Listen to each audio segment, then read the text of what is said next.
అందరికీ నా నమస్కారాలండి. ఇప్పుడు మనం 'the importance of being honest' by Oscar Wilde చూస్తున్నాం. ఈ వీడియోలో మనం ఏందంటే టోటల్ ఆస్కార్ వైల్డ్ రాసినటువంటి ఈ 'ఇంపార్టెన్స్ ఆఫ్ బీయింగ్ ఆనెస్ట్‌కి' సంబంధించినటువంటి ఏవైతే యాక్ట్స్ ఉన్నాయి 3 యాక్ట్స్ ఉన్నాయి టోటల్‌గా. ఈ 3 యాక్ట్స్‌లో అసలు ఏం జరుగుతుంది కథ?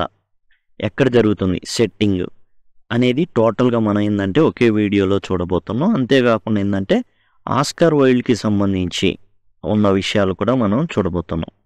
ఆస్కార్ వైల్డ్ వచ్చేసి 1854లో జన్మించడం జరిగింది అక్టోబర్ 16న. అండ్ ఐర్లాండ్లోని డబ్లిన్లో జన్మించాడు ఇతను. ఇతను ఏంటంటే రాసిన ఇవన్నీ కూడా ఏంటంటే అతను విక్టోరియన్ ఎరాకు సంబంధించినటు వ్యక్తి, విక్టోరియా శకానికి.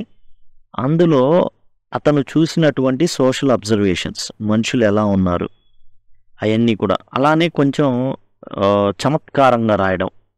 అండ్ ఆ స్టైల్ కూడా ఏంటంటే చాలా బాగుండేటట్టు, అంటే మనం చూడ్డానికి ఏమో నార్మల్గా ఉన్నట్టు ఉంటుంది, కానీ చమత్కారాలు ఎక్కడ ఏది వేయాలో అక్కడ వేసేసాడు అనమాట.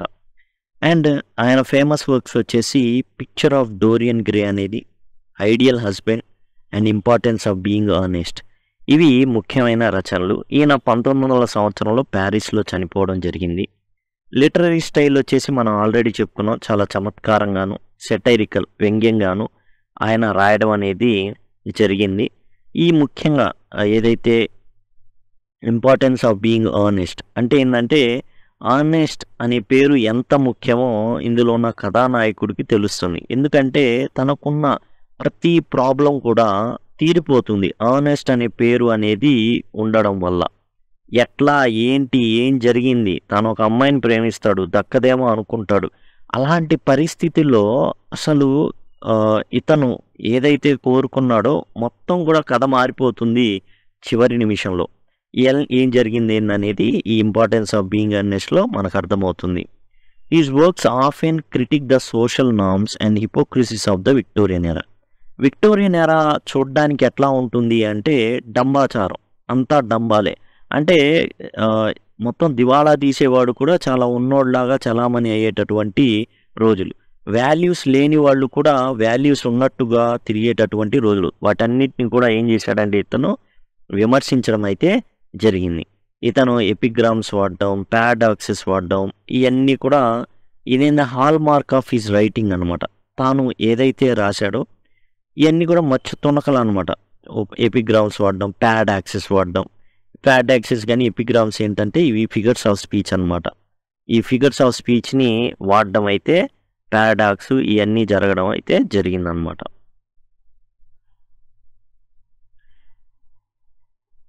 ఈ పారాడాక్స్ అనేది ఏంటంటే ఒక జీవిత సత్యాన్ని చెప్పడం, అది కూడా వ్యంగ్యంగా చెప్పడం. అట్లానే ఎపిగ్రామ్ కూడా అంతే, చమత్కారంగా చెప్పడం అనమాట. అంటే డైరెక్ట్గా ఏ మోరల్స్ ఏం చెప్పాల, ఎందుకంటే విక్టోరియన్ ఎరా మొత్తం కూడా మాకు వాల్యూస్ ఉన్నాయని చెప్పేటటువంటిదే. కానీ అది బయట ఎట్లా అంటే పైన పొటారం లోన లొటారం, అది విక్టోరియన్ ఎరా అనేసి చూపించడానికి ప్రయత్నించాడు ఆస్కార్ వైల్డ్. విక్టోరియన్ ఎరా చూసినట్లయితే 1837 నుంచి 1901 వరకు అయింది ఈ విక్టోరియా కాలం. అంటే విక్టోరియా పరిపాలన కాలం. A period marked by strict social hierarchies and moral values. Social hierarchies అంటే ఇక్కడ ఉన్నోళ్ళు లేనోళ్ళు అనేటటువంటి తారతమ్యాలు ఉన్నాయి. అండ్ మోరల్ వాల్యూస్ అనేది కూడా ఏంటంటే ఉన్నాయని చూపించుకోవడం అనమాట. ఇందులో ఆల్జర్నాన్ చాలా విషయాలు చెప్తూ ఉంటాడు అనమాట. అరే కింది స్థాయి ఉన్నోళ్ళు మీరే మోరల్ వాల్యూస్ లేకపోతే మాకేం నేర్పిస్తారు అని. ఎవరు ఉండాలి మోరల్ వాల్యూస్, ఎవరికి ఉండాలి? పై స్థాయిలో ఉంటే కింది స్థాయిలోకి వస్తాయి. కానీ ఇతను ఏం చెప్తాడంటే కింది స్థాయిలో ఉంటే మాకు రోల్ మోడల్గా ఉంటారు, అంటే పై స్థాయిలో ఈ మోరల్ వాల్యూస్ అనేవి ఏమాత్రం కూడా లేవు. And emphasis on respectability, social status and propriety. అంతా కూడా ఏంటంటే తమకు రెస్పెక్ట్ కావాలి, సోషల్ స్టేటస్ అనేది అంటే ఒక రిచ్ పర్సన్ ఇంకో రిచ్ పర్సన్ని పెళ్లి చేసుకుంటాడు సోషల్ స్టేటస్ కోసం పాకులాటం. ఇందులో ఈ కథలో మనకు వచ్చేసి సిసిలీ ఉంటుంది. సిసిలీకిను ఆల్జర్నాన్ పెళ్లి చేయడానికి ఆంట్ బ్రాక్నెల్కి అసలు ఎలాంటి ఏమాత్రం అబ్జెక్షన్ లేదు. కానీ ఈ సిసిలీకి గార్డియన్ అయినటువంటి జాక్ ఎవరైతే ఉన్నారో ఆ జాక్కీను గ్వాండ్లిన్కి పెళ్లి చేయడానికి మాత్రం ససేమిరా ఒప్పుకోదు. అంటే రైల్వే స్టేషన్‌లో దొరికిన జాక్‌కి అండ్ అల్లారు ముద్దుగా పెంచుకున్న నా కూతుర్ని ఇవ్వడం నాకు ఇష్టం లేదు. అంతేకాదు నీకు ఏం లేదు. తలా తోక ఏం లేదు. నీ దగ్గర డబ్బులు లేవు. ఈ విధంగా సాగుతుంది. Wilde's work often critic the superficiality and hypocrisy of Victorian society. ఏదైతే డంబంగా ఉండడం అంటే పైన పొటారం లోన లొటారంగా ఏదైతే ఉందో ఆ సొసైటీ మొత్తాన్ని కూడా ఎప్పుడు కూడా ఇతను ఏంటంటే క్రిటిసైజ్ చేసేవాడు. మొత్తం ఇంపార్టెన్స్ ఆఫ్ బీయింగ్ అర్నెస్ట్‌లో మనం చూసినట్లయితే. ఇక్కడ మనం చూసినట్లయితే సూపర్ఫిషియాలిటీ అంటే ఏంటంటే స్టూపిడిటీ. ఏదైతే స్టూపిడిటీ ఉందో అదంతా కూడా బయట పెడతాడనమాట. Comedy and satire. ఇదంతా మనకు చూస్తే నవ్వు వచ్చేటట్లు ఉంటుంది. సెటైర్ ఇది ఒక సెటైర్ ఆన్ విక్టోరియన్ సొసైటీ లాగా అనిపిస్తుంది. Wilde use comedy to expose and critic societal issues. కామెడీగా ఉంటుంది. టోటల్ మనం చూసినట్లయితే ఆల్జన్నాన్ కానీ జాక్ కానివ్వండి వీళ్ళేదో గొప్పవాళ్ళుగా కానీ వీళ్ళిద్దరు చేసేది ఏంటంటే తప్పించుకోవడానికి ఒక బన్బెరిజం అనేది వాడతారు. అంటే ఏంటంటే బన్బెరిజం అంటే ఏంటంటే ఎవరో ఫ్రెండ్ ఉన్నాడు, ఆ ఫ్రెండ్ దగ్గరికి వెళ్ళాలి అని మాయ మాటలు చెప్పి సిటీలో ఉన్నోడేమో పల్లెటూరుకి వెళ్ళి ఎంజాయ్ చేస్తుంటే పల్లెటూరు ఉన్నవాడేమో సిటీకి వచ్చేసి ఎంజాయ్ చేస్తుంటారు. ఇద్దరు అన్నదమ్ములు జాక్ కానీ ఆల్జన్నాన్ కానీ. ఈ విధంగా ఉంటుంది. ఇది మొత్తం కూడా ఎక్స్పోజ్ చేస్తాడనమాట. The importance of being Earnest is partial comedy. ఇదంతా కూడా ఏంటంటే ఇది జనరల్గా బోటుగా మామూలే. కాకపోతే ఏంటంటే satirises the institution of marriage. మ్యారేజ్ని బాగా సెటైజ్ చేస్తాడు. ఎవడు చేస్తాడంటే ఆల్జన్నాన్ చేస్తాడు. ఇందులో అసలు ఆల్జన్నాన్ అయితే చాలా రెచ్చిపోతాడు అనమాట. ఏంటంటే divorces are made in heaven అని ఇట్లా కొన్ని పదాలు ఉంటాయి. అది నేనైతే పెళ్లి చేసుకోను, బన్బెరిజం అనేది ఉండాలి. అంటే ఏంటంటే తప్పించుకోవడానికి ఎవరో ఒకళ్ళు ఉండాలి. పెళ్ళైన తర్వాత భార్య తన కొంగును కట్టేసుకొని నా దగ్గరే ఉండాలా, నేను చెప్పినట్టు వినాలా అని అనుకోకుండా బన్బెరీ లాంటి ఫ్రెండ్ ఒకడు ఉన్నాడని చెప్పేసి వాడికి పాపం బాగోలేదని అప్పుడప్పుడు ట్రిప్పులు వేస్తూ ఉండాలా, ఇలాంటివి. ఇంకోటి ఏం చెప్తాడంటే ఈ కింది స్థాయిలో ఉన్నవాళ్ళు ఎవరైతే ఉన్నారో వాళ్ళు ఒక రోల్ మోడల్ లాగా ఉండాలి. మా పెద్దోళ్ళు ఎటు చెడిపోతారు బాగా ఉన్నోళ్ళు, కాకపోతే కింది స్థాయిలో ఉన్న వాళ్ళు ఏంటంటే చాలా చాలా చాలా ఏం చేయాలి, వాళ్ళు మాత్రం మోరల్స్ కలిగి ఉండాలి. ఇదొకటి ఏంటంటే టోటల్గా ఏంటంటే వాల్యూస్ లేవు వీళ్ళకి. యాక్చువల్గా ఆల్జన్నాన్ మాటల్లో మనకేం తెలుస్తుంది అంటే చాలామంది నోబెల్స్ దివాలా తీశారు. వాళ్ళంతా ఏంటంటే దివాలా తీసినట్టు కోర్టు చుట్టూ తిరుగుతున్నారు, డబ్బులు ఏమి కట్టకుండా మేము దివాలా తీసేసామని. ఇవన్నీ కూడా ఇంపార్టెన్స్ ఆఫ్ బీయింగ్ అర్నెస్ట్ ద్వారా ఆస్కార్ వైల్డ్ చెప్పాలని మొత్తం అన్నీ కూడా చెప్తూ ఉంటాడు అనమాట. టోటల్ విషయాలు విక్టోరియన్ ఎరా. యాక్చువల్గా కథ జరిగేది ఒకటి, కానీ విక్టోరియన్ ఎరాలో ఉన్నటువంటి స్టూపిడిటీ, ఏదైతే డంబాచారం, ఏదైతే పైన పొటారం లోన లొటారం ఏదైతే ఉందో ఆ కాన్సెప్ట్ మొత్తాన్ని కూడా బయట పెట్టేస్తూ ఉంటాడు. వివాహాలు ఎలా జరుగుతున్నాయి అండ్ మనుషులు ఎలా ప్రవర్తిస్తున్నారు ఇవన్నీ కూడా. ఇది మొట్టమొదటిసారిగా మనం importance of being Earnest February 14, 1895లో సెయింట్ జేమ్స్ థియేటర్ లండన్లో ప్రదర్శించబడింది. ఈ జానర్ వచ్చేసి కామెడీ అనమాట. ఫార్స్ అంటే బోటకం. జనరల్గా ఏంటంటే తెలుగులో బోటకం అంటారు ఫార్స్ అంటే. యాక్చువల్గా ఇంగ్లీష్ దాంట్లో చూస్తే ఫార్స్ అంటే ఏంటంటే ఇది చూడడానికి ఏంటంటే హెచ్డిగా ఉండిద్ది అనమాట. సింపుల్గా చెప్పాలంటే అంటే స్టార్టింగ్ నుంచి ఏంటంటే ఒక హెచ్డి ఫార్మాట్లో ఉంటుంది. పక్క నవ్వేస్తుంటారు కామెడీ అనుకుంటే. లో ఫార్మ్ ఆఫ్ కామెడీ అనమాట ఫార్స్ అనేది. ఇక ఐడెంటిటీ అండ్ సెల్ఫ్ ఇన్ఫెన్షన్ థీమ్స్ వచ్చేసి ఇక్కడ మనకేంటంటే వీళ్ళు ఏం చేస్తున్నారు ఏంటి అనేది టోటల్గా పక్కవాడు ఎక్స్పోజ్ చేస్తే కానీ తెలియనితనం. Superficial nature of social conventions ఏవైతే ఉన్నాయో టోటల్ నీతివంతులు మోరల్స్ ఉన్నాయి అవన్నీ అనుకుంటా ఉంటారు, బట్ వాళ్ళు చేసే విధానాలు మాత్రం చాలా డిఫరెంట్గా ఉంటాయి. Satire of marriage and romantic ideals. ఇప్పుడు ఆల్జన్నాన్ ఉంటాడు, నేను అసలు పెళ్లి చేసుకోను, అమ్మో పెళ్ళి అంటేనే బోటకం ఇవన్నీ అంటూ ఉంటాడు. Marriage divorces are made in heaven అని ఇట్లాంటివి కొన్ని ఉంటాయి. మ్యారేజెస్ అనేవి మరి అతను తన దగ్గర లేనని ఒకడు ఉంటాడు పన్నోడు, వాడితో అంటాడు నీకేం జరిగింది మ్యారేజ్ విషయంలో అంటే వాడికి ఏదో దెబ్బ తగిలిద్ది, మొత్తానికి వదిలేస్తాడు భార్యని.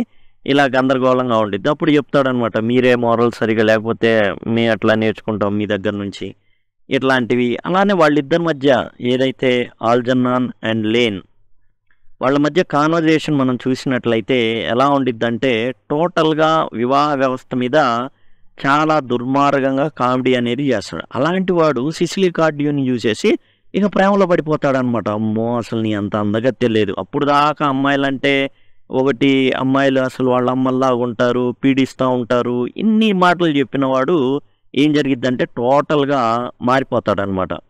ఇక యాక్ట్ 1 వచ్చేసరికి ఈ సెట్టింగ్ వచ్చేసి ఆల్జాన్ మాన్క్రీఫ్స్ ఫ్లాట్ ఇన్ లండన్. ఈ ఆల్జన్నాన్‌కి ఒక ఫ్లాట్ ఉంటుంది. ఈ ఫ్లాట్‌లో వచ్చేసి ఈ కథ అంతా జరుగుతుంది. అంటే జాక్ ఏందంటే ఊర్లో ఉండేవాడు. హార్ట్‌ఫోర్డ్‌షైర్ అనేటటువంటి ప్రాంతం ఉంటుంది. ఈ హార్ట్‌ఫోర్డ్‌షైర్ నుంచి ఇతను ఏం చేస్తాడంటే ఎంజాయ్ చేయడానికి జాక్ అనేటటువంటి వ్యక్తి పట్టణానికి వస్తూ ఉంటాడు. అయితే పరిచయం అవుతాడు ఈ యొక్క ఆల్జన్నాన్ అనేటటువంటి వ్యక్తి పబ్బులు, క్లబ్‌లు అలా తిరుగుతున్నప్పుడు పరిచయం అవుతాడు. అప్పుడప్పుడు వస్తా ఉంటాడనమాట. వీడు ఒంటరిగా ఉంటాడు కాబట్టి వచ్చేసి వీడి దగ్గర ఉండడం అయితే జరుగుతుంది. ఇది ఫస్ట్ యాక్ట్‌లో ఈ విధంగా స్టార్ట్ అవుతుంది మామూలుగా. ఇక మెయిన్ క్యారెక్టర్స్ మనం యాక్ట్ 1లో చూసినట్లయితే జాక్ వర్తింగ్, ఎర్నెస్ట్ అని పిలుస్తారు సిటీలో. అండ్ ఇతనికి పేర్లు ఉంటాయి. ఏంటంటే అసలు మామూలుగా అయితే జాన్ అని, తర్వాత జాక్ వర్తింగ్ అని ఈ విధంగా ఉంటాయి. ఇతనికి ఏంటంటే డబుల్ లైఫ్ ఉంటుంది. ఎట్లా అంటే ఇతను ఉండేటటువంటి హార్ట్‌ఫోర్డ్‌షైర్ అనే ప్రాంతంలో ఇతన్ని జాక్ అని పిలుస్తారు. చాలా పెద్దోడిగా గౌరవం ఇస్తారు. కారణం ఏందంటే ఇతను ఒక రైల్వే స్టేషన్‌లో దొరుకుతాడని. ఇతను ఒక రైల్వే స్టేషన్‌లో ఎవరికి దొరుకుతాడు? ఒక పెద్దాయనకి దొరుకుతాడు. బాగా ఆస్తిపరుడికి దొరుకుతాడు.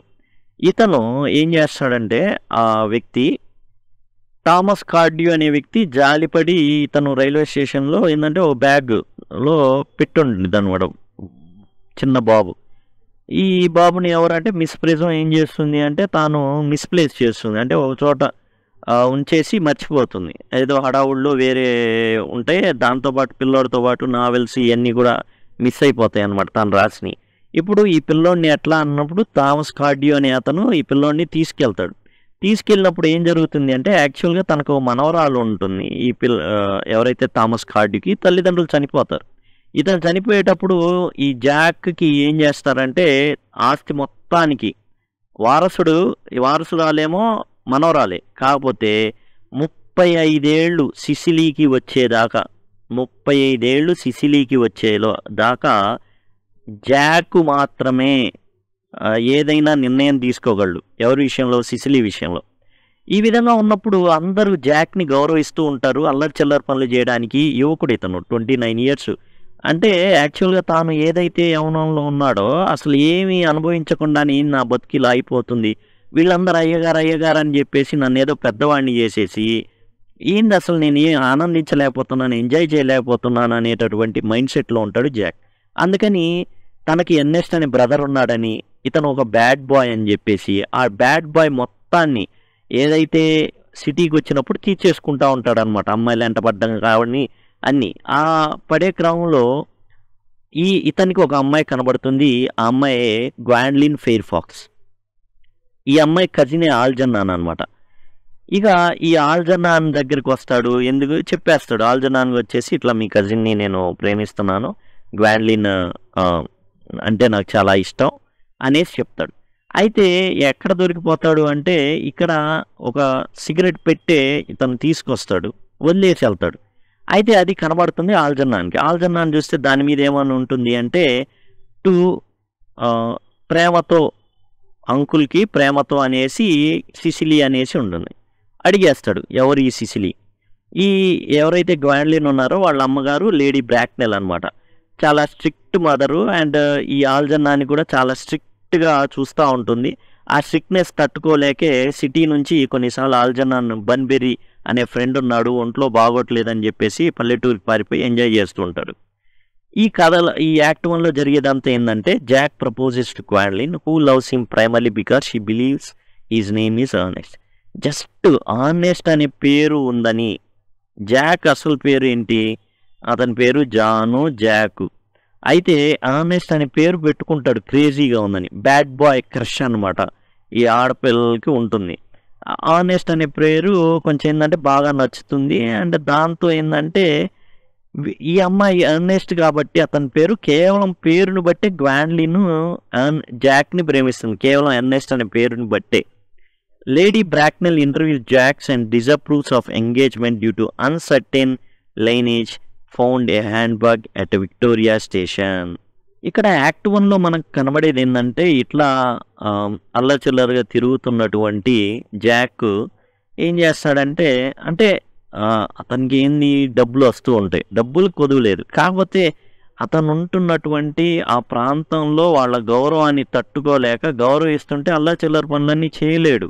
కాబట్టి ఇతను ఏం చేస్తాడంటే ఇట్లా సిటీకొచ్చి ఉన్న క్రమంలో గ్వాండ్లిన్‌కి ప్రపోజ్ చేసినప్పుడు లేడీ బ్రాక్నెల్ వస్తుంది. అసలు నీ వ్యవహారం ఏంటి? నీ పుట్టు పూర్వోత్తరాలేంటి? అన్నీ అడిగినప్పుడు కేవలం ఒక సంచిలో దొరికినటువంటి నిన్ను ఎట్లా ఒప్పుకునేది? నీకో వారసత్వం లేదు. తల్లి లేదు, తండ్రి లేదు. ఏంది ఒకళ్ళు లేరంటే ఏదో అనుకోవచ్చు. ఇద్దరు లేరంటే వాళ్ళ నిర్లక్ష్యం అది అనేసి చెప్పడం అయితే జరిగింది. Algernon discuss Jack's country address Hertfordshire and plans to visit. ఇంక ఆల్జర్నాన్ కూడా ఏంది సిటీలో ఉండి ఉన్నవాడు పల్లెటూరుకి వెళ్ళేది కదా! హార్ట్‌ఫోర్డ్‌షైర్ అడ్రస్ దొరుకుతుంది. ఎవరికి?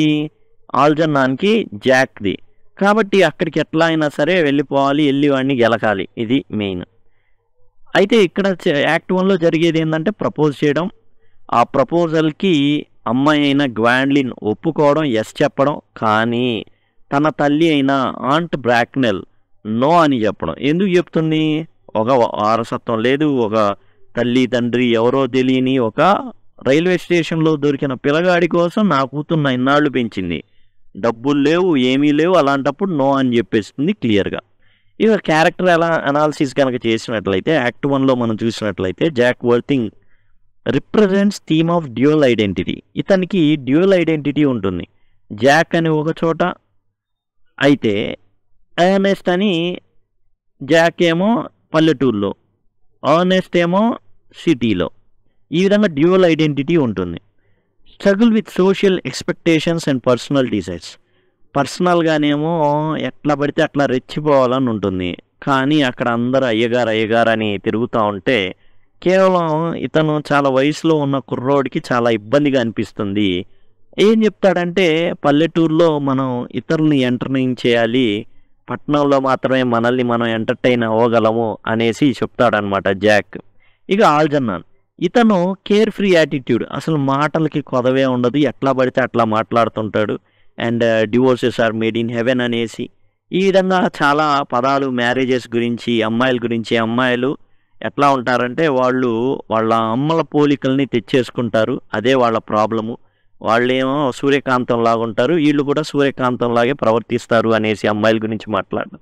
ఈ విధంగా జరుగుతూ ఉంటుందన్నమాట. అమ్మాయిలు కూడా అబ్బాయిల మీద సెటైర్లు. గ్వాండ్లిన్ అయితే ప్రపోజ్ చేసినప్పుడు మా దగ్గర ఉండేటటువంటి అబ్బాయిలు టెస్ట్ చేయడం కోసం ప్రపోజ్ చేస్తుంటారు. అట్లాంటి ప్రపోజల్ కాదు కదా నీది అనేసి అడుగుతుంది జాక్‌ని, అంటే ఎర్నెస్ట్‌ని. ఈ విధంగా ఏంటంటే చాలా ఫన్నీ కొటేషన్స్ అయితే ఉంటాయి. ఆ కొటేషన్స్ అన్నీ కూడా మీకు చక్కగా ఇవన్నీ కూడా పీడిఎఫ్ రూపంలో దొరుకుతాయి. అదిగోండి pcvenglishessay.blogspot.com. ఈ విధంగా కనుక మీరు గూగుల్ సెర్చ్ చేస్తే క్లిక్ చేసినట్లయితే ఈ విధంగా వస్తుంది. రీడ్ మోర్ క్లిక్ చేసిన తర్వాత మీకు ఈ విధంగా టోటల్‌గా ఏవైతే లిటరేచర్ ఉన్నాయో అవన్నీ కూడా మీకు ఇక్కడ ఉంటాయి. ఇందులో చూడండి ఇంపార్టెన్స్ ఆఫ్ బీయింగ్ ఎర్నెస్ట్ అని ఉంది కదా! అదిగోండి ఎంసీక్యూస్ కూడా ఉన్నాయి. Multiple choice questions as well as important points, quotations ఉన్నాయి కదా! వీటిలో మీకు ఇవన్నీ కూడా నేను ఏవైతే కొటేషన్స్ చెప్తున్నా అవన్నీ ఉంటాయి. ఇక గ్వాండ్లిన్ ఫెయిర్ఫాక్స్‌కి ఎర్నెస్ట్ అనే పేరు అంటేనే పులకింత అనమాట. అందులో ఏదో వైబ్రేషన్ ఉందని ఫీల్ అవుతూ ఉంటుంది. Superficial nature and romantic ideals ఉంటాయన్నమాట. డైరీ మెయింటైన్ చేస్తూ ఉంటుంది. అండ్ ఉన్నది లేనిది చాలా గొప్పగా రాసేసుకుంటూ ఉంటుంది. అంటే కొంచెం జరిగితే పెద్ద గొప్పగా రాసేసుకొని ఫీల్ అయిపోతూ ఉంటుంది. ఆ విధంగా ఉంటుంది తన క్యారెక్టర్ అనేది. Lady Bracknell symbolises rigid Victorian social order. ఇందులో ఏంటంటే ఏదైతే అక్కడ మనకి విక్టోరియన్ సొసైటీలో ఉన్నటువంటి సోషల్ ఆర్డర్ని ఈమె రిప్రజెంట్ చేస్తూ ఉంటుంది. ఈమె మాటల్లో అదంతా కనబడతా ఉంటుందన్నమాట. అసలు ఏంటి, ఏమి తలా తోకలేని వాడికి ఎలా ఇస్తాం? డబ్బు ఉన్న వ్యక్తి ఇంకో డబ్బు ఉన్న వ్యక్తిని, సోషల్లో హై ప్లేస్లో ఉన్న వ్యక్తి ఇంకో హై ప్లేస్లో ఉన్న వ్యక్తిని పెళ్లి చేసుకోవాలి అంటే ఇప్పటికి కూడా ఉన్నాయి. కాకపోతే ఆ రోజుల్లో ఏంటంటే మోరల్ వాల్యూస్తో అద్భుతంగా ఉన్న విక్టోరియన్ ఎరా అండ్ స్వర్ణయుగం అని చెప్పుకునే రోజుల్లో కూడా ఇవి ఉన్నాయని చూపించడం ఆస్కార్ వైల్డ్ యొక్క ఏంటంటే ఆయన చూపించాడు అనమాట ఇవన్నీ కూడా. Her interview with Jack highlights the absurdity of social status concern. అసలు తలా తోక లేదు. మా స్టేటస్ ఏంటి? నీ స్టేటస్ ఏంటి? ఇట్లాంటివి అన్నీ కూడా వినబడతాయి అన్నమాట. అంతేకాదు తల్లిదండ్రుల గురించి మాట్లాడడం అయన్నీ కూడా మనకి తెలుస్తాయి. ఇందులో యాక్ట్ 1లో మనం థీమ్స్ గనుక చూసినట్లయితే డ్యుయాలిటీ అండ్ హిపోక్రసీ. అంటే జాక్స్ డబుల్ లైఫ్. 2 రకాలుగా బ్రతకడం. ఒక రకంగా జాక్‌గా, ఇంకో బ్యాడ్ బాయ్ ఎర్నెస్ట్‌గా బ్రతకడం. ఇక ఈ పల్లెటూరులో ఏం చెప్తాడు? నాకు ఎర్నెస్ట్ అనేటటువంటి బ్యాడ్ బ్రదర్ ఉన్నాడు. వాడిని ఎళ్లి చూసుకోవాలి. వాడెన్ని నానా రకాలైన గందరగోళాలు చేస్తుంటాడు, తప్పులు చేస్తుంటాడు, అప్పులు చేస్తుంటాడు. ఈ విధంగా చెప్పుకుంటా ఉంటాడనమాట. ఇక public respectability and private decides.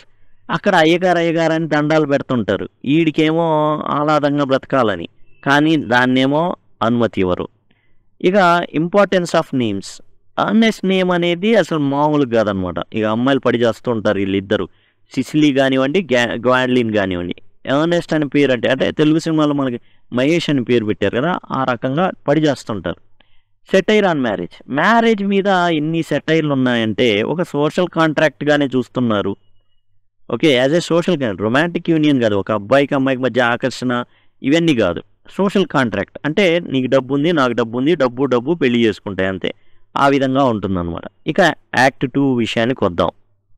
Act 2కు వెళ్ళబోయే ముందు school assistant English 2024 English methodology total మీకు ఈ ప్లేలిస్ట్లో అవైలబుల్గా ఉంటుంది. ఈ వీడియో డిస్క్రిప్షన్లో మీకు ఈ ప్లేలిస్ట్ ఏవైతే ఉందో టోటల్గా అవైలబుల్గా ఉంటుంది. అండ్ యానిమల్ ఫామ్ అనేది చాలా చాలా మొత్తం, ఎందుకంటే అది టెట్కి అండ్ డిఎస్సికి ఉంది యానిమల్ ఫామ్ అనేది. అది కూడా వివరించడం జరిగింది. ప్లేలిస్ట్లో అవైలబుల్గా ఉంటుంది.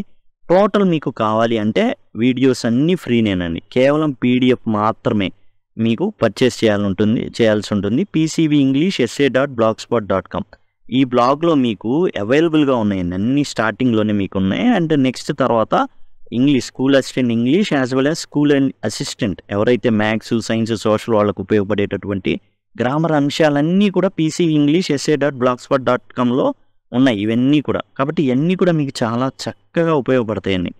ఈ పీడిఎఫ్స్ అన్నీ కూడా మీకు ఇందులో అవైలబుల్గా ఉన్నాయి. దయచేసి ఆ విషయాన్ని గమనించండి. ఇప్పుడు యాక్ట్ 2 ఎక్కడ జరుగుతుంది అంటే జాక్స్ కంట్రీ హార్ట్ఫోర్డ్షైర్ ఏదైతే ఉందో అక్కడ గార్డెన్ ఉంది. ఆ గార్డెన్లో సిసిలీ కార్డ్యూను, మిస్ ప్రిజం ఇద్దరు కూర్చొని ఉంటారు. క్యానన్ చార్జ్బుల్ ఇతను ఏంటంటే ఫాదర్ లెక్క, చర్చ్ ఫాదర్ లెక్క ఇతను వస్తాడనమాట. ప్రిజంకి లైన్ వేస్తూ ఉంటాడు. అండ్ సిసిలీ కార్డ్యూ ఎవరంటే జాక్స్ వర్డ్, అంటే జాక్ ఎవరైతే ఉన్నారో మనం చెప్పుకునే ఎర్నెస్ట్, సిటీలో ఎర్నెస్ట్ అని పిలువబడేటటువంటి జాక్ యొక్క సంరక్షకుడు అనమాట జాక్ అనే వ్యక్తి. అండ్ ఈ అమ్మాయి థామస్ కార్డీ యొక్క మనవరాలు. 35 ఏళ్ళు వచ్చేదాకా ఇతని యొక్క ఆధ్వర్యంలోనే ఈమె పెరగాల్సి ఉంటుంది. ఇందులో మీరు చూసినట్లయితే యాక్ట్ 2లో జరిగేది ఏంటంటే ఆల్జర్నాన్ ఏం చేస్తాడంటే ఈ హార్ట్ఫోర్డ్షైర్లో ఉన్నటువంటి కంట్రీ ఎస్టేట్కి వస్తాడండి. యాక్చువల్గా ఏం చెప్తాడంటే ఆంట్ బ్రాక్నెల్కి నేను బన్బెర్రీని చూడాలి అండ్ బన్బెర్రీ చావు బతుకుల్లో ఉన్నాడంటే ఆంట్ బ్రాక్నెల్ చెప్తుంది వాడిని తొందరగా సావమను, తొందరగా బతకడమో సావడమో నిర్ణయించుకోమను, ఈ విధంగా నువ్వు చెప్పడం వెళ్ళడం ఇదేమీ బాగోలేదు కాబట్టి అని చెప్తుంది. అయితే ఇతను ఏం చేస్తాడు, ఆ వంకతో బన్బెర్రీని చూడాలని చెప్పేసి హార్ట్ఫోర్డ్షైర్కి వెళ్తాడు. వెళ్ళిపోయి అక్కడ ఏం చేస్తాడంటే మరి ఇతను ఆల్జర్నా అని చెప్తే ఎవరు ఒప్పుకోరు కాబట్టి నేను జాక్ యొక్క బ్యాడ్ బ్రదర్ ఉన్నాడు కదా ఎర్నెస్ట్ని అని చెప్పడం జరుగుతుంది. ఎప్పుడైతే ఆ మాట చెప్తాడో అందరూ సాధారణంగా స్వాగతిస్తారు. అండ్ సిసిలీ కూడా ఏం చేస్తుంది అంటే ఆల్రెడీ తనతో ప్రేమలో ఉంటుంది. ఎలా ఉంటుంది, ఈ వ్యక్తి ఎవరైతే జాక్ ఉన్నాడో ఎర్నెస్ట్ అని పిలువబడేటట్టు సిటీలో ఎర్నెస్ట్ అని జాక్ ఏదన్నా తన తమ్ముడి గురించి ఏం చేసేవాడంటే వాడు చేసేటటువంటి తప్పుల గురించి చెప్తున్నప్పుడు ఈ సిసిలీకి బ్యాడ్ బాయ్ క్రష్ ఉంటుంది. తానేం చేస్తుంది, డైరీలో ఫిబ్రవరి 14న నాకు ఎర్నెస్ట్కి నిశ్చితార్థం అయిపోయింది, ఈ విధంగా రాసేసుకునిద్ది అనమాట. ఆ విధంగా ఉంటుంది సిసిలీ వ్యవహారం. Cecily and Algernon quickly fall in love. And Algernon సిసిలీని హార్ట్ఫోర్డ్షైర్ ఆ యొక్క గార్డెన్లో చూడంగానే ప్రేమలో పడిపోతాడు. Cecily's fascination with the name Ernest. ఇక ఆల్జర్నాన్ ఎటు పడిపోయాడు చూడంగానే సిసిలీకి కూడా ఏంటంటే ఎర్నెస్ట్ అనే పేరు చూసి గ్వాడ్లిన్కి అదే మోజు అండ్ సిసిలీకి కూడా ఎర్నెస్ట్ అనే పేరు మీదే మోజు అనమాట. Gwendolen arrives and meet Cecily leading to the revolution of double identities. ఇక ఎప్పుడైతే యాక్ట్ 1లో మనం చివర్లో ఆంట్ బ్రాక్నెల్ ఈ జాక్ని తిట్టిపోయడం, అసలు గ్వాండ్లిన్‌కి ఓకే. ఎందుకని? జాక్ పేరు అర్నెస్ట్ కాబట్టి. కానీ డబుల్ లైఫ్‌లో ఉంటున్నాడనే విషయం తెలీదు గదా! ఆహా! నువ్వు జాక్‌ని తిట్టేస్తావా? జాక్‌ని తిట్టి పంపించేస్తావా అని గ్వాండ్లిన్ గూడా వచ్చేస్తుంది. ఎక్కడికి? హార్ట్‌ఫోర్డ్‌షైర్‌కి. ఇక ఇందులో చూసినట్లయితే సిసిలీ కార్డ్యూ యొక్క వ్యవహారం అంటే ఆమె యొక్క క్యారెక్టర్ ఎలా ఉంటుందంటే ఇన్నోసెన్స్, రొమాంటిక్ ఐడియలిజం. అంటే ఒక ఆహ్, ఎట్లా ఉంటుందంటే భారతదేశంలో అమ్మాయిలు కూడా కలలు కంటా ఉంటారు. రెక్కల గుర్రం మీద యువరాజు వస్తాడు, నన్ను తీసుకుపోతాడు. అంటే పెళ్లి చేసుకుంటే యువరాజు దిగి వస్తాడు. ఏది కోరితే అది ఇస్తాడు. ఇది రొమాంటిక్ ఐడియలిజం ఇలా ఉంటూ ఉంటాయి అమ్మాయిలకి. ఇట్లా సిసిలీకి కూడా ఏందంటే బ్యాడ్ బాయ్ క్రష్ ఉంటుంది. ఇక ఏందంటే ఎప్పుడైతే ఎర్నెస్ట్ అని విన్నాడో పొడుగ్గా ఉండడం అండ్ అతను ఏందంటే యాక్చువల్‌గా మిస్ ప్రిజమ్‌కి ఈమెకి మధ్య జరిగే సంభాషణలో మనకు అర్థమవుతుందనమాట. ఆమెకి బ్యాడ్ బాయ్ క్రష్ ఉందని. అంతేకాదు బ్యాడ్ బాయ్‌ని నేను మార్చుకునేటటువంటి స్తోమత ఉన్నట్టుగా అట్లా చెప్పడం మనకు జరుగుతుంది. ఇక మిస్ ప్రిజమ్ చేసిన తప్పు ఏదైతే ఉంటుందో జాక్‌ని అట్లా స్టేషన్‌లో విడిచిపెట్టడం, మారుపడిపోవడం ఇయన్నీ ఏదైతే ఉంటుందో ఎళ్ళలేక ఇక్కడే అక్కడక్కడ తచ్చాడుతూ ఉంటుంది. ఇక రెవరెండ్ క్యానన్ చాస్బుల్ మిస్ ప్రిజమ్‌కి పెళ్లి కాలేదు. ఇతను ఏందంటే మిస్ ప్రిజమ్‌ని ఎలా అయినా పెళ్లి చేసుకోవాలి, లైన్‌లో పెట్టాలనేసి తాపత్రయపడుతూ ఉంటాడనమాట. మేజర్ థీమ్స్ ఏంటి యాక్ట్ 2లో ఉంటే టోటల్‌గా మోసం చేయడం. ఎవరు మోసం చేయడం? ఆల్జర్నాన్ యాజ్ ఎర్నెస్ట్‌గా రావడం. అండ్ దాంతో సిసిలీ కార్డ్యూ ప్రేమలో పడ్డం. అంతేకాకుండా ఎర్నెస్ట్ అని పేరు చెప్పడంతో అంతేకాదు ఎప్పుడైతే గ్వాండ్లిన్ వస్తుందో రాగానే తాను ఎర్నెస్ట్ అనే వ్యక్తిని ప్రేమిస్తున్నానని చెప్పడంతో అదేంటి నాకు ఎర్నెస్ట్‌కి మధ్య నిశ్చితార్థం జరిగిందని చెప్పి. అదేంటి నీతో ఎలా జరిగిద్ది? నాతో కదా జరిగింది అని ఇద్దరు వాదులాడుకోవడం. చిన్నగా అర్థం అవ్వడం. ఈ సిసిలీ నిశ్చితార్థం చేసుకున్నటువంటి అంటే కలలో నిశ్చితార్థం చేసుకున్నటువంటి ఎవరైతే ఎర్నెస్ట్ ఉన్నారో అతను ఆల్జర్నాన్ అని, అలానే గ్వాండ్లిన్ ఎవరైతే ఎర్నెస్ట్ అని అనుకుంటుందో ఇక్కడ హార్ట్‌ఫోర్డ్‌షైర్‌లో ఒక పెద్దయిన జాక్ అని తెలియడంతో వీళ్ళిద్దరూ కూడా చాలా చాలా నెమ్మదిగా, శాంతంగా, గొడవ చేయకుండా మామూలు అమ్మాయిలాగా రచ్చరచ్చ చేయకుండా మనం డిగ్నిఫైడ్ సైలెన్స్ అనేది మెయింటైన్ చేద్దాం అని ఇద్దరు కూడా మెయింటైన్ చేసి దారిలోకి తెచ్చుకోవాలనుకోవడం ఇదంతా కూడా యాక్ట్ 2లో జరుగుతుంది. Critique of romantic ideals and institution of courtship టోటల్‌గా ప్రేమాయణాలు ఎలా జరుగుతాయి ఇవన్నీ కూడా డిస్కషన్స్ ఉంటాయన్నమాట. ఎలా వచ్చామన్నది కాదు, మిమ్మల్ని ఆకట్టుకున్నావా లేదా అనేది ముఖ్యాంశం. ఇలాంటి డైలాగులు కొన్ని ఉంటాయి. Country versus city. ఒక వ్యక్తి ఏమో ఫ్రీడమ్ కోసం కంట్రీ నుంచి సిటీకి వెళ్తే ఇంకో వ్యక్తి ఏమో సిటీ నుంచి కంట్రీకి రావడం. ఈ విధంగా మనకి వచ్చేసి యాక్ట్ 2లో అంతా కూడా విచిత్రాలు జరుగుతాయి. ఇక యాక్ట్ 3 చూద్దాం. యాక్ట్ 3లో మనకేం జరుగుతుందనే చూడే బదులు అండ్ మీకు ఇంకోసారి ఏంటంటే ఈ pcvinglishessay.blogspot.comలో టోటల్ పీడిఎఫ్స్ అనేవి ఉన్నాయి. దయచేసి గమనించండి. అండ్ మల్టిపుల్ చాయిస్ క్వశ్చన్స్తో సహా ఇప్పుడు మీరు చూస్తున్నటువంటి ఇంపార్టెన్స్ ఆఫ్ బీయింగ్ ఎర్నెస్ట్‌కి సంబంధించి 180 ప్రశ్నలు ఉన్నటువంటి పీడిఎఫ్ అండి. ఆన్సర్స్ కూడా ఉంటాయి. మీరు జస్ట్ చేయాల్సింది ఏంటంటే పీడిఎఫ్ కనుక తీసుకున్నట్లయితే ఏనా బీనా సి అని పెట్టేసుకొని తర్వాత చెక్ చేసుకుంటారు. ఆ విధంగా రూపొందించబడింది. అట్లానే టోటల్ మెథడాలజీ అంతా కూడా కవర్ చేయబడింది. Not only methodology, Animal Farm కానివ్వండి, ప్రతిదీ మీకు పీడిఎఫ్ కావాలి అంటే pcvinglishessay.blogspot.com. అండ్ దీంట్లో మీకు ప్లేలిస్ట్ అనేది అందుబాటులో ఉందండి.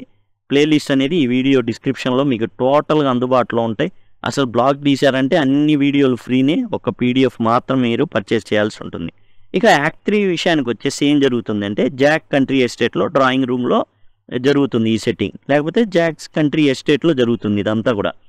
లేడీ బ్రాక్నెల్ ఏంటంటే ఊరికెత్తుకుంటూ వస్తుంది. గ్వాండ్లిన్ ఎప్పుడైతే వస్తుందో లేడీ బ్రాక్నెల్ కూడా వస్తుంది.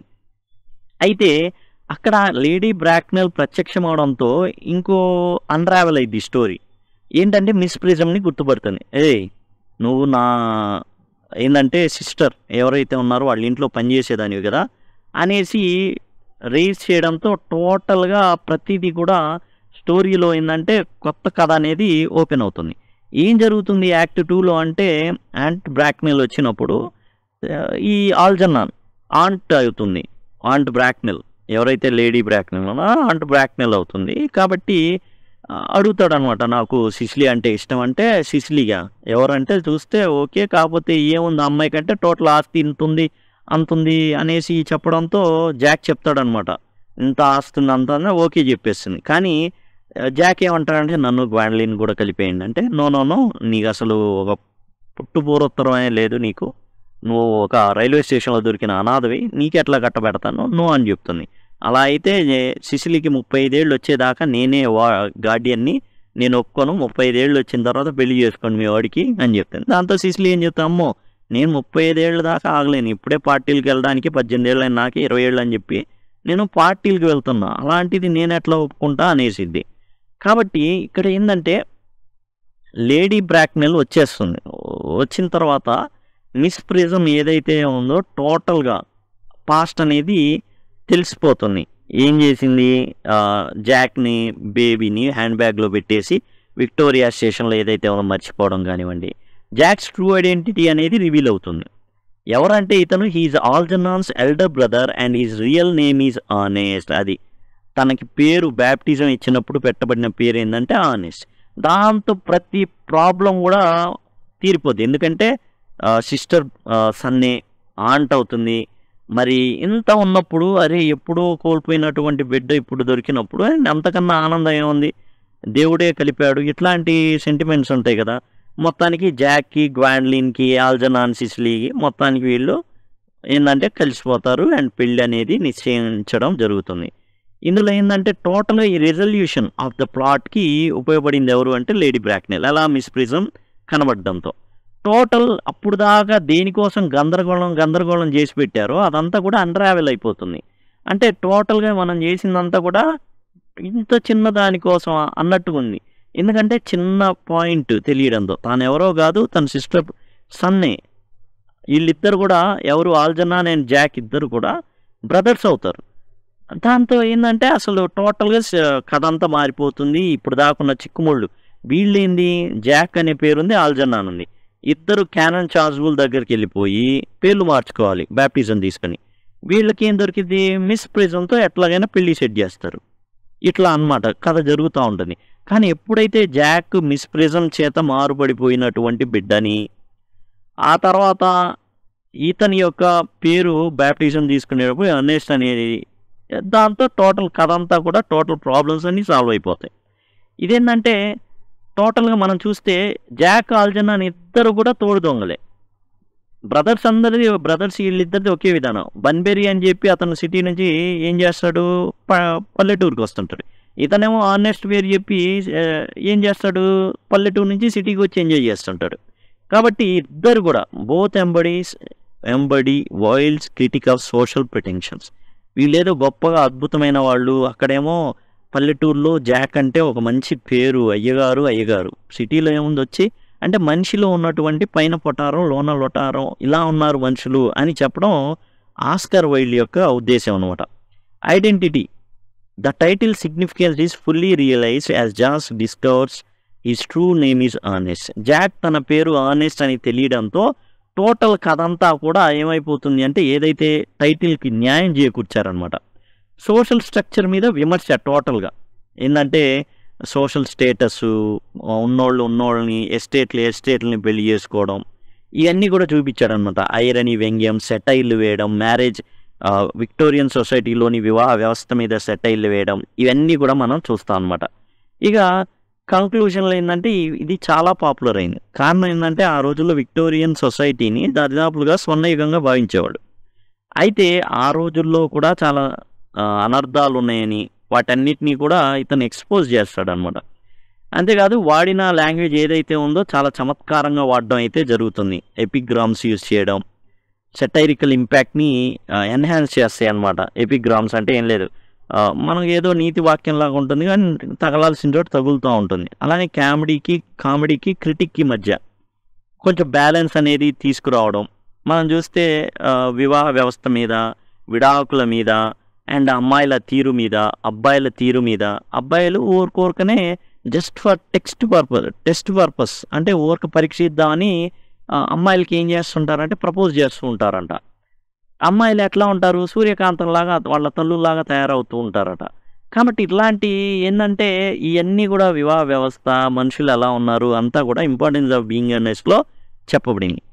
Wild skilfully blends humour with a pointed critic of societal norms. ఆ రోజుల్లో ఉన్నటువంటి సోషియేటల్ నార్మ్స్ ఏవైతే ఉన్నాయో వాటిని అన్నిటిని కూడా మిక్స్ చేసి కొట్టడం అయితే జరిగింది ఇంపార్టెన్స్ ఆఫ్ బీయింగ్ ఆనెస్ట్లో. మీకు దీనికి సంబంధించిన పీడిఎఫ్ అనేది pcvenglishessay.blogspot.comలో తీసుకోవచ్చు. అలానే టోటల్ మెథడాలజీకి సంబంధించినటువంటి ప్లేలిస్ట్ ఇది మీకు డిస్క్రిప్షన్లో అవైలబుల్గా ఉంటుంది. Thanks a lot.